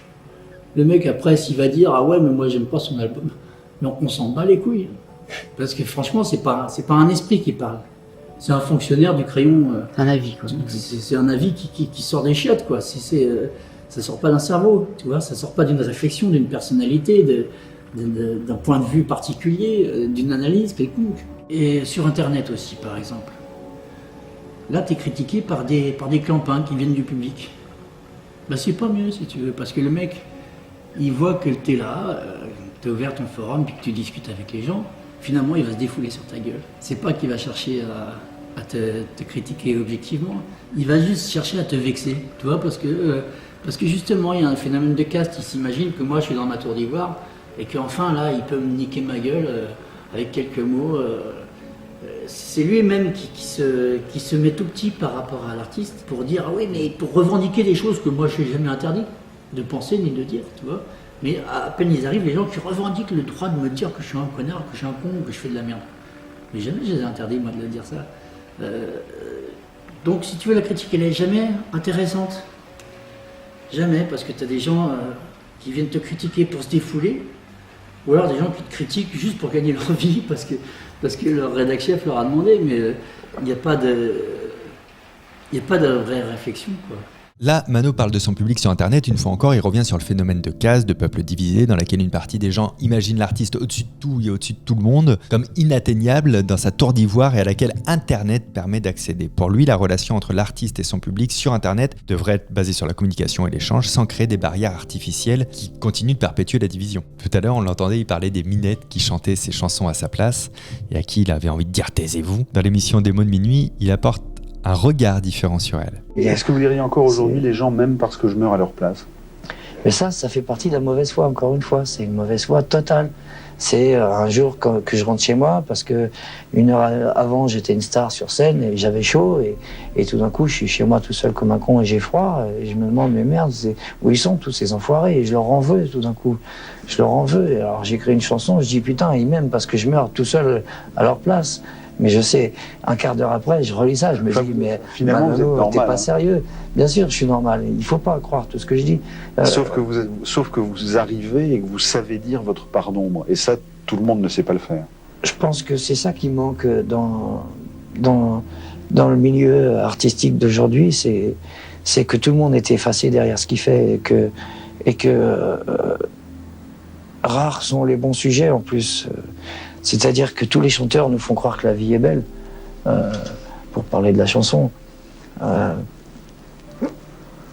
marché, le marketing, etc. On sait pourquoi. Oui. Ça fait moi, par contre, j'ai pas de honte à vendre des disques du tout. Hein. Je suis bien content de vendre des disques et même de faire du marketing. J'adore aller dans les télés et ouvrir ma gueule. Je suis ravi, quoi. Ça me gêne pas du tout. Mais vous n'aimez pas trop les minettes quand même qui se roulent à vos pieds parce que. Mais maintenant si, parce que maintenant je les adore. Parce qu'il y a le problème de la transmission quand même. Ouais, alors c'est bon, d'accord. Vous allez jeter vos chemises, les déchirer pour. Non, j'irai pas jusque là, mais j'ai arrêté d'être méchant dans ma tête à ce sujet-là.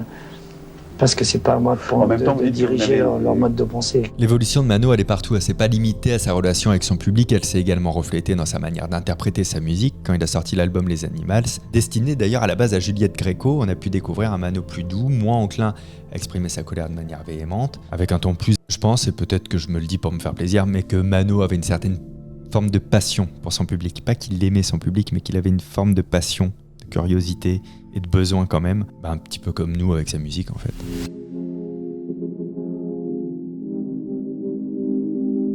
Dans les années 2000, avec l'arrivée d'Internet, arrive le téléchargement. Et là, c'est une partie intéressante quand on l'apprend dans le prisme de Mano Solo. À cette époque, on est vraiment au début du téléchargement et l'industrie musicale n'est pas du tout préparée à la baisse des ventes et n'est pas du tout préparée à un nouveau schéma économique pour protéger les artistes. Le téléchargement, c'est gratuit. Un CD, en moyenne, c'est 20 €. Mano a fait partie des personnalités qui ont eu vraiment une prise de parole sur ce problème, une prise de parole qui disait tout et son contraire.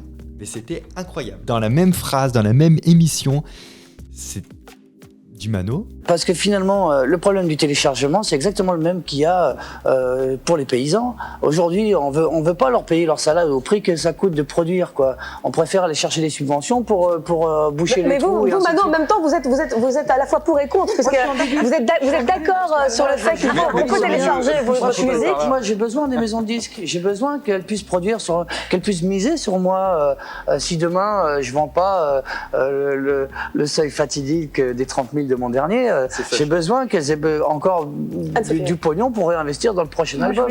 J'ai pas les couilles de voler vraiment, donc je vole parce que là je crains rien. Mais non, je vole pas puisque c'est je vole pas, c'est à disposition. Non. Ouais, le vélo sans antivol, il est à disposition. Quelle est la différence? Quelle est de Solo? Vous êtes un téléchargeur, vous? Bien sûr. Mais je ne télécharge pas n'importe qui, n'importe quand. Oui, mais parce que tu as... Moi, ce que j'essaie de faire comprendre à cette dame, c'est que c'est une question de discernement, d'éducation. Mano Solo, je voudrais savoir, moi, avec David Elsayek, je pense d'ailleurs, ce que ça veut dire d'être un bon téléchargeur et un mauvais téléchargeur. Qu'est-ce qu'on a le droit de faire et pas le droit de faire? À ce moment-là, chacun a sa propre loi. Moi, je pense qu'on a le droit, effectivement, de télécharger un titre ou deux, comme elle explique qu'elle est en train de le faire, pour parce qu'elle aime la musique et qu'elle, de toute façon, elle les achète, les disques. De toute façon, ça ne change pas son comportement. C'est les limites et qui télécharge-t-on ? Voilà, faut pas faire de distinction selon les auteurs, selon les artistes. Alors toi, tu as beaucoup vendu, tu as le droit d'être téléchargé. Toi, tu es un jeune, je te télécharge pas, mais ça y est, tu as dépassé le seuil de vente fatidique, donc j'ai plus le droit de te télécharger. Non, on n'en sort plus. Aujourd'hui, nous, à la SACEM, on gère 100 000 auteurs. Mano, c'est ce qu'il nous dit pourtant. Mano, il dit moi, si, moi, on peut me télécharger sur les vieux albums. Que toi, mais moi, un type qui va voler dans une petite épicerie, il me fait pitié. Un mec qui va voler, j'ai rien, je m'en fous. Tu vois, la marge, elle est prévue pour le vol. Bon, la réalité, c'est que Mano a un discours très ambigu parce qu'il traite de voleurs ceux qui téléchargent tout en disant qu'il télécharge lui-même. Et selon lui, on peut télécharger, mais ça dépend quoi. Il y a le bon téléchargeur et le mauvais téléchargeur. Donc il reproche aux gens de télécharger ce qui est français, mais pas le reste, tout en menaçant son public qui va disparaître si le public achète pas sa musique. Il est plein de contradictions. Dans un article, il dit aussi: quand je télécharge un film avec Arnold Schwarzenegger, j'en ai rien à battre. Je sais que de toute façon, j'aurais jamais été le voir au cinéma, je l'ai juste consommé comme s'il était passé à la télé. Je le jette après. Donc en gros, il dit on achète ce qui est bien, le reste on le télécharge. Et heureusement, il admet lui-même finalement que son discours ne tient pas. Il poursuit en disant: je pense que mon discours tient pas vraiment la route, mais c'est le plus raisonnable que j'ai. À côté de ça, il y a tout un discours antilibéral qui lui tenait à cœur et qui tentait encore de transmettre des années après. Suite au téléchargement, les majors ont effectué de nombreux licenciements à cause des pertes financières. Et Mano reproche au public de céder à l'appel de la gratuité en téléchargeant. Le MP3, c'est l'outil du libéralisme. Parce que le MP3, c'est l'outil du libéralisme. On n'est pas de gauche quand on télécharge. On est carrément un petit libéral de merde. C'est-à-dire que je peux le faire, je le fais, sans me soucier des conséquences. Ça, c'est du libéralisme. Ouais. J'exploite la chose sans me soucier des conséquences. C'est ça la base du libéralisme. Je prends tout ce que je veux, je presse le citron à un maximum. Si après le citronnier, il crève, j'en ai rien à foutre, je prends un autre citronnier. Tu vois, ça, c'est le libéralisme, c'est le capitalisme, la pensée capitale. Quand tu es de gauche, tu sais que tout travail mérite salaire. C'est la base d'une pensée de gauche, c'est que tout travail mérite salaire et que l'exploitation, c'est le premier truc à détruire, tu vois. Donc, le mec qui télécharge avec ses grands discours anticapitalistes, il se rend pas compte qu'il est le complice du libéralisme dans toute sa splendeur. Tu vois, c'est quelque chose qui est complètement, qui est dur à expliquer et à faire rentrer dans les esprits, quoi, parce que personne ne veut l'entendre, ce discours. Parce que, effectivement, l'occasion fait le larron, quoi, tu vois. Ouais. Quand un gamin me dit je télécharge parce que j'ai pas la thune, j'ai rien à lui répondre. Je vais pas le massacrer, lui, j'ai rien à lui dire. Je vais vas-y, mon gars. Fais vite ta vie. Moi, quand j'étais môme, j'achetais pas de disques non plus, tu vois. Mais par exemple, quand un mec qui bosse, oui, et qui vient de me dire qui lutte contre le capital et qu'il en a rien à foutre et qui télécharge les disques, là, je lui dis tu te trompes. Tu te trompes complètement. Tu accompagnes le libéralisme qui fait que les majors peuvent, oui, dégraisser. C'est-à-dire que tout le personnel avec qui j'ai bossé, moi, chez Warner, il est au chômage. Et moi, je suis toujours là. Ouais. Tu vois ce que je veux dire? Qui c'est qui paye? C'est les prolos qui payent le téléchargement. C'est ça qu'il faut expliquer aux gens. Que pour l'instant, qui c'est qui a morflé? C'est tous les prolos des majors qui se sont retrouvés à la rue.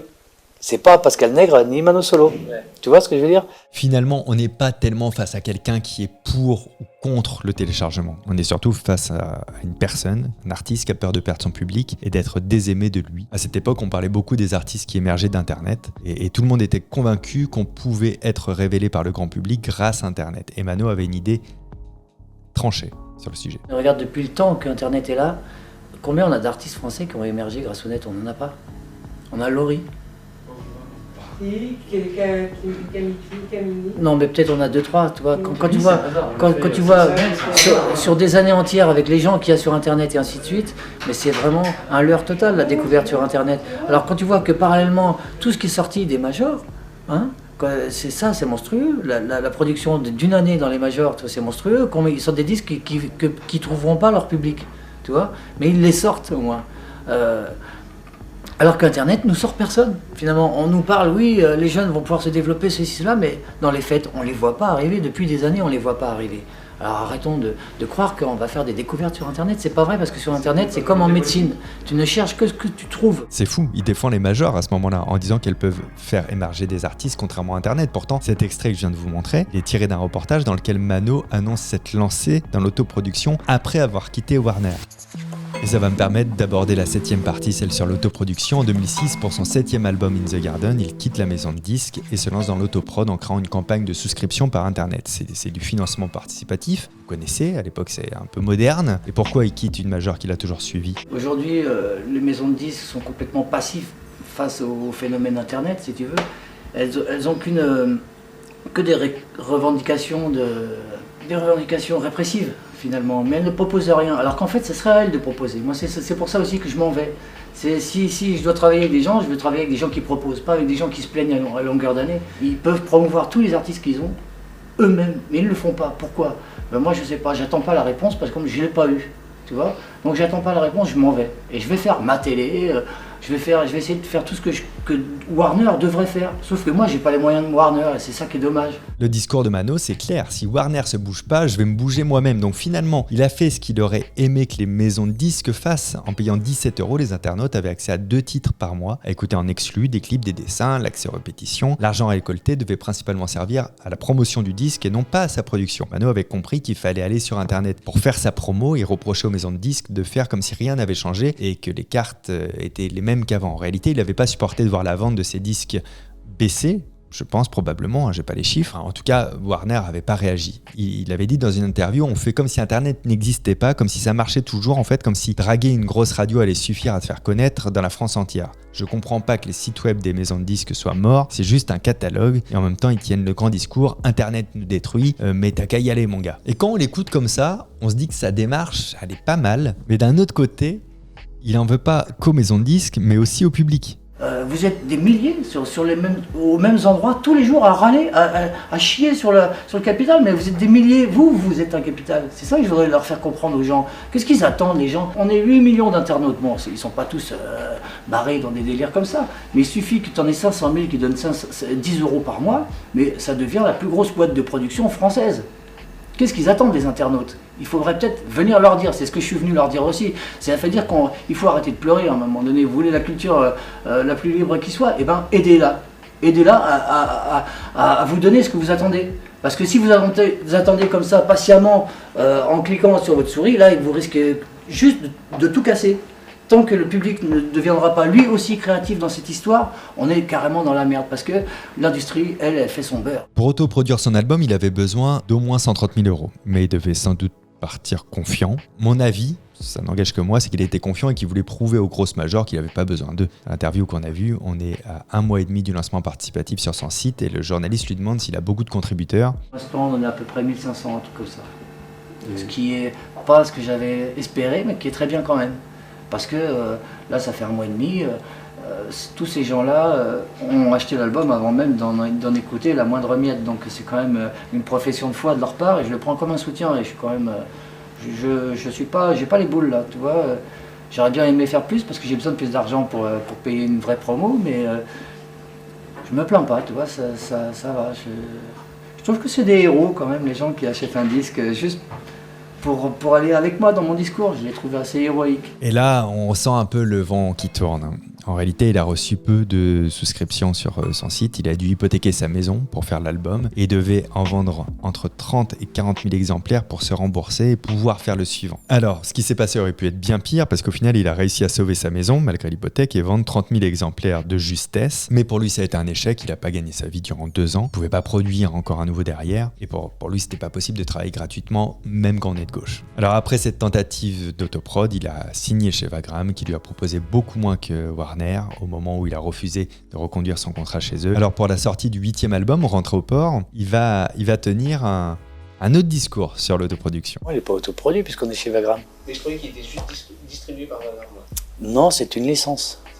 Ils ont quand même fait une avance pour payer la production du truc parce que moi, justement, j'ai monté une autoproduction pour montrer que c'était pas possible. Ah, d'accord. J'ai fait la démonstration, je savais à l'avance, je savais très bien que j'allais revenir à un label quelconque derrière. J'ai démontré ça parce que j'en avais marre de cette démagogie qu'on entend partout sur les artistes, sur les majors et ainsi de suite, comme quoi les majors sont les salauds de l'histoire. C'est pas vrai. Tant que Internet ne me mettra pas quelque chose de valable en face, moi je m'accroche à la production, au système de production qui existe. Tu vois, c'est cette démonstration que j'ai voulu faire. J'ai fait Banzai, et pour finir, j'ai réussi à vendre 30 000 albums dans les conjonctures actuelles, parce que tout le monde m'a dit « Oh putain, bravo Mano, bravo quoi, tu vois ». Mais moi je dis pas bravo, parce qu'avec 30 000 albums, j'ai remboursé les 130 000 € à la banque, c'est tout. Par la suite, il va devenir le défenseur des maisons de disques et son discours, même s'il a toujours été ambivalent, va devenir beaucoup plus cohérent quand même avec la réalité. Il commence par dire dans une interview, la masse ne va pas découvrir l'avant-garde elle-même, sinon c'est pas de l'avant-garde. Par définition, l'avant-garde n'est pas comprise tout de suite par la masse puisqu'elle est en avance sur la pensée de la masse. Ça se tient. Donc l'avant-garde n'émergera jamais d'Internet sans le soutien de médias extérieurs, c'est-à-dire qu'Internet est un média qui a besoin des autres médias. Si t'es pas relayé par la presse, personne ne va sur ton site parce que personne n'a l'adresse. Et c'est assez intéressant ce qu'il dit parce que moi j'ai beaucoup entendu YouTube va tuer la télé ou la télé est morte, sauf que quand la télé était arrivée on avait dit que la radio était morte et en fait c'est juste des médias qui perdent en puissance, mais en réalité ils touchent encore un autre public de toute manière, ils sont installés, ils ont un savoir-faire et c'est intéressant de toujours mélanger le traditionnel et les choses plus modernes. Mano Solo, c'était une personnalité complexe, profonde, brute, de décoffrage, poétique, en colère, douce, ambivalente. Ça devait être un bon copain et en même temps, j'imagine qu'il devait être chiant aussi, mais il était très talentueux. J'ai essayé dans cette vidéo de vous le présenter à ma façon, c'est loin d'être exhaustif de toute manière, mais je vais le laisser se présenter lui-même, à vous qui regardez la vidéo, parce que c'est sans doute ça qu'il aurait voulu que vous reteniez de lui. Et on va additionner à ça quelques images de ces musiciens qui parlent de leur collaboration avec lui et de comment ils ont rencontré Mano. Moi, je suis un combattant. Si je parle, par exemple là, sur cette chanson, moi je parle pas que de drogue, hein, mais bon là j'en parle. C'est parce que c'est une adversité. Moi je suis un combattant face à toutes les adversités. C'est-à-dire que c'est ça que j'essaie de communiquer aux gens, c'est que face à une adversité quelconque, il y a toujours une réaction, il y a toujours une réponse. Il y a toujours même plus l'adversité est forte et plus il faut que tu répondes, quoi. C'est ça que je veux communiquer à tout le monde, quoi. Le pouvoir aujourd'hui, il est ce qu'on en fait. Le pouvoir, il est à nous de le prendre. Le pouvoir culturel aussi. On a tous marre d'entendre n'importe des conneries, plein de nos télés, plein de nos radios, plein de nos médias. Il suffit nous de remplir ce monde au lieu de dire ouais ça changera jamais et tout.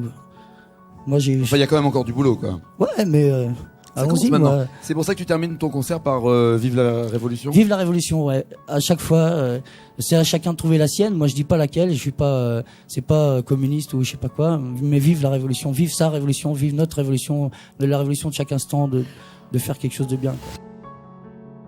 Je savais pas trop ce que j'allais faire de ma vie. Et 2 heures après, j'étais invité à jouer dans le Lise de Mano. Donc j'étais super content. Et j'étais au ski tranquille avec ma famille, tu vois. Et puis on m'a appelé, genre demain, ce serait bien si tu venais faire un concert de Mano Solo.